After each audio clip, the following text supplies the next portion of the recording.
Idaho Matters podcast is brought to you by St. Luke's On Demand Virtual Care, which allows patients to see a provider from their home using a computer or smartphone with on demand care for common ailments such as a cough, sore throat, or a sinus issue. More information at stlukesonline.org. Last school year, the counselor at Maxine Johnson Elementary held a weekly mental health group to help fourth grade girls. The boys in the grade took notice and asked, "Why is there no fourth grade boys group?" They reminded her, Boys have problems too.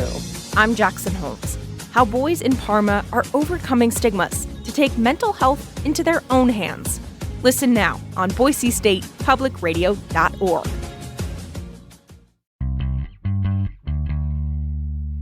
From the studios of Boise State Public Radio News, I'm Gemma Gaudette. This is Idaho Matters. Sunrise today was at 8:11 a.m. and the sun, well, it will set at 5:08 p.m. And these shorter days can contribute to feelings of sadness and exhaustion, even depression. Now, for people who experience seasonal affective disorder or SAD, less sunlight can be one of the triggers for a type of depression that can include changes in appetite as well as weight gain and sleeping habits. All of this can be really hard on kids, but SAD can be treated, and Families of Youth and Idaho has resources for parents and their children. And Brenda Wilson is the executive director of FYIdaho, and she's joining us today to talk more about this. Brenda, nice to have you on the show. Good morning, or actually now it's afternoon. Thank you for. It just feels like morning, and it's dreary out. So it is very Brenda, interesting out. Where's the sun? It's not here right now. Yeah. It is non-existent as we speak. So, Brenda, tell us what FYIdaho is for folks who may not know about it. FYIdaho, or Families and Youth of Idaho, is a statewide nonprofit organization that helps families who have youth in the mental health system advocate, navigate, we provide resources for families and youth. And then we also do education and training, which is a great opportunity for this particular segment today, because we are offering some classes and some supports for families who have kiddos that may be, or even themselves, suffering from seasonal affective disorder. And Brenda, how long has FYIdaho been around? Over 25 years, kicking. Oh my gosh. Wow. Yep. So yeah, and we started out as Idaho Federation of Families, so a lot of people are familiar with that name. And then years ago, we changed it to FYIdaho, or Families and Youth of Idaho. And with that came our Boise Brick House, which is our youth program for kids after school. So some changes throughout the years, but our mission remains the same. So Brenda, as I mentioned, you're the executive director of FYIdaho, but you wear a lot of hats. So kind of walk us through a little bit about what your average day looks like. Oh my. So lots of meetings, lots of education and training throughout the state, whether it's virtually or in person. We have, like I mentioned before, the Boise Brick House is open for youth after school. So I oversee that program as well.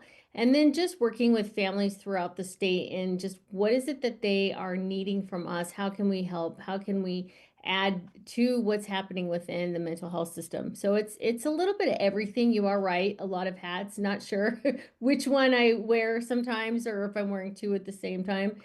And another thing is just really providing information that we're here. That's most important, because when families are looking for help, they're looking for resources, they don't always know what to do. And we are really lucky that we have this statewide platform, and everyone who works here is just very connected to all the different areas within the state, so that we are able to provide those resources. So Brenda, let's talk about seasonal affective disorder. Can you tell us what it is? Well, so SAD, interestingly enough, it is a type of depression that follows a seasonal pattern, and it's most commonly seen in winter and fall, getting better in the summertime. But interestingly enough, some people do have the reverse, where they experience these SAD type of symptoms in the summer. And so when we see it in the winter, which again is the most common, the symptoms that you spoke of are very, very 100% marked right there. Persistent, moods or sadness, loss of interest, having troubles concentrating, or that hibernation. If you think about just an overactive need to hibernate, And the thing that's really important to remember with it, whether it's in the summer or the winter, is if it interferes dramatically with your work or your school, if Mm. you're a student, or your relationships, it's not just the blues, right? It's just like, I don't feel good. The sun's not out. There's something that it's more to it. So, can we talk maybe about the symptoms of SAD? Because I think you brought up a good point. It's kind of not just like being kind of blah. Because I grew up in in southwestern Washington, where I mean, there was literally a stretch of time, my junior of high school, where we literally did not see the sun for 61 days. And yes, I still remember that. And I get a little cranky when I don't see the sun after a handful of days, but it doesn't impact my daily life. I just don't like it. I want to Right. clarify that would not be like a symptom of SAD. So can you talk about the difference of like someone like me who just doesn't like that kind of weather versus I mean truly someone dealing with this disorder? Absolutely. The thing to think about is dramatic, right? Is this a dramatic change in your life when you go through these symptoms? So, like I said earlier, interfering with work, are you unable to get out of bed? Are you so tired and have no energy that you're unable to just function? Are you having troubles concentrating to a point that you cannot interact with other people or choose not to? Another one that's really interesting is increased appetite. If you think about the hibernation thought, you know, we see with seasonal affective disorder in the winter time an increase in appetite, whereas in the summer it's decreased. So if you're Mm, seeing some abnormal feeling that's not normal, this is not normal, your typical type of feelings. These are over the top, right? These are things that are affecting your ability to function. Then that's when it's time to say, you know what, I need to get some help because there are a lot of reasons that could be causing this too. You know, some people, the lack of sun affects much more than others, right? mhm. So So do we seeing those, oh, go ahead. I was gonna ask you, so Brenda, so okay, not seeing the sun, that can impact people, but do we know what actually causes seasonal affective disorder? So research does not pinpoint one particular reason. It's somewhat of several factors that are kind of connected together, and I can talk a little bit about them, but they don't just say one thing cause and effect. It's a variety, and Mhm. for some, it's a couple of them, or some maybe all. So the reduced amount of sunlight affects people's sleep, their energy, and their moods because of that internal clock. They call it the circadian rhythm. So reduced sunlight is one of the big ones, right? And it just kind of just messes with our insides. The serotonin imbalance that occurs, that's connected specifically to your mood. So your mood changes when the serotonin in your body is out of whack. And it sometimes for people, the lower ones are very dramatic for them, those lower serotonin levels. Melatonin, we hear a lot about when you have an increased amount of darkness. So, you know, you were talking about when the sun is setting tonight, right?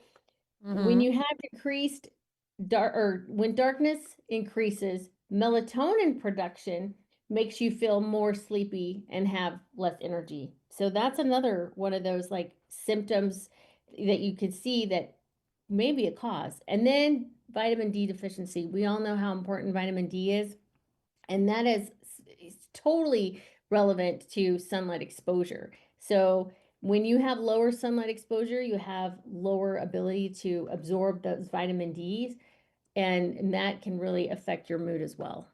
So a combination there of those four really seems to be what the experts are saying cause this particular Okay. disorder. So, what about things like risk factors, Brenda?